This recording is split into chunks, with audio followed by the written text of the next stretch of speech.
So I know, Cynthia, we've been talking to you about the Sierra. You said, hey, don't try to go there this weekend. Warning people, because look at that. Yeah, so as you're making your way up 80 or 50, it's slushy out there. And then once you get to the higher elevations, there is some snow showers that are coming on through.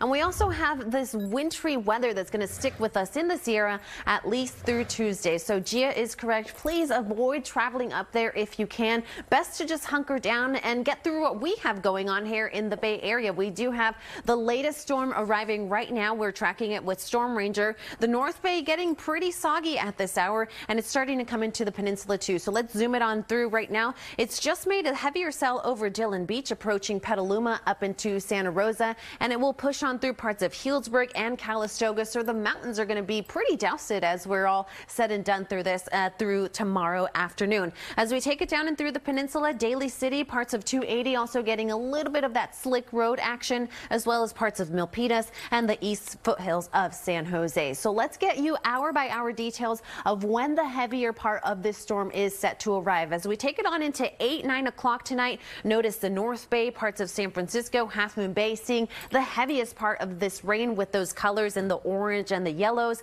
Everybody else is hit or miss as we make our way into parts of East Cocoa County, East Alameda County, and some rain light right now starting in the South Bay. But as we take it on into the overnight hours, the wind is going to start to howl. The storm is really going to start to come down on us, and it will stay with us through the morning commute. So now is a chance to kind of figure out your plans for what you're going to do for school and for work, because we're going to paint on some more rain totals in addition to what we've already gathered, 2-3 inches. And as we take it on this model to Tuesday morning, we're looking at those rain totals about 1 inch to 2 more on top of what we've already seen. Bullseye, the North Bay and the Santa Cruz Mountains, which is why we do have this flood watch in effect for the North Bay through at least tomorrow afternoon. We're going to watch the Russian River at Hopland in that minor flood stage early Monday morning, with the possibility too of seeing some shallow landslides, so rocks and debris in the roadway. And as we take it on and talk about those winds, especially out there on the coast, you see those colors of the orange there.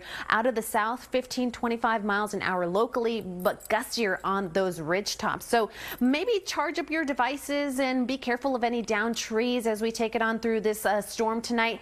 And keeping it in that long range forecast, we're going to see another chance of rain as we go on into late Tuesday and Wednesday. This is going to be a little bit more scattered and light in action, and we're going to start to build things a little bit differently as we go on into Thursday and late week. Notice as I extend the 7-day forecast in San Francisco, a bit of a stormy start to the week, a bit of a clearing for Tuesday, light rain on Wednesday, but then we start to dry out and stay that way for a couple more days, giving everything the opportunity to kind of settle a little bit.